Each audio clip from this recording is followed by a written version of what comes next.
So you think you want to be a movie actor? Well, check it out with Keith David first, because in Platoon there must have been a time, either in pre-screening training or in production itself, where you were cold, hungry, tired, confused, thinking, what in the world am I doing? Let's set the scene for us here. When I was in high school, there was I don't know how I got this idea, but I wanted to suddenly wanted to write a book, and I wanted the title of it to be, "So You Wanted to Be an Actor?" With the accent intact. You know, and that is how I felt a lot of times while we were doing this. It was like, well, this is what you wanted, fella. I've heard of method, but this is ridiculous. But actually, it was wonderful, because it was one of the few times that hands-on experience bore a very direct route to what had to be done, and I would not have wanted to do the film without having had that training. In fact, I shudder to think what it would have been like if we had come in from LA, flew in, I flew in from New York, and gone to LA, got into the Philippines, and immediately started shooting. Would that jungle have eaten you alive had that happened? Oh, more than the jungle would have eaten us alive, buddy. It would have been hell to pay.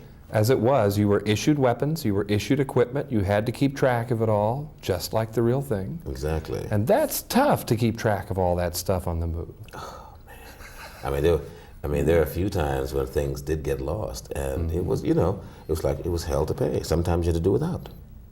Oliver Stone says that a few times when we see you guys kind of straggling along, looking a bit hunted and a bit gaunt, we're seeing the real thing. Yeah. I lost at least 20 pounds in the Philippines.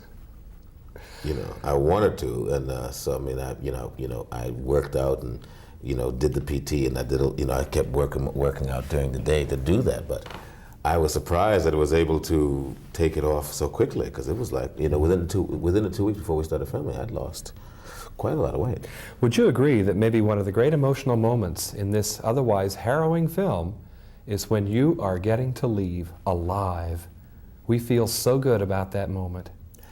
Yeah, that was the heart of that whole film, I think. It was one of the most important moments for me, because I wanted to bring that sense of history between Taylor and I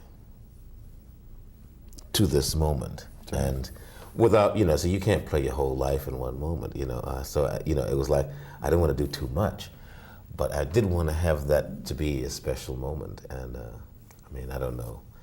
I feel good about it, but I don't know, whether all that I wanted was accomplished, but it was a special moment, because, Speak to those out there who are too young to have known the Vietnam experience. You were too young, and yet in this project you've learned a lot. What can a viewer learn from watching just a movie? What can a viewer learn here? It's only a movie, huh? First of all, it's not just a movie. Okay. It's an experience. I think when you see this film, you cannot do the usual distancing thing you can do with films that start to get a little heavy, and say, well, it's not about me and it doesn't concern me. Every one of us knows somebody up on that screen, I would think. Yeah, if one of them isn't your brother or your cousin or something, you know somebody who has gone through this experience, and maybe they don't look like that guy, but my God, you have that identifying factor. And without meaning to pry, anybody in your family or distant relations or friends just distant you saw up yeah. on that screen? Yeah.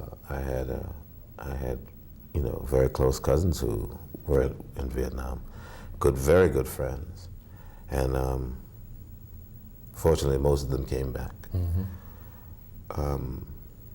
Not all of them were unscathed.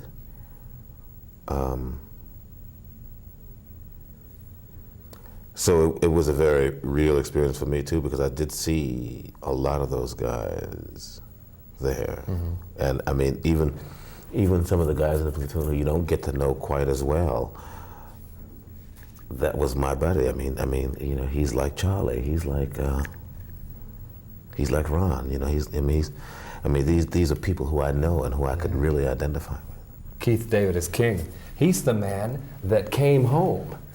And thanks for that in Platoon. And from New York City for KCTV5, I'm John Tibbetts.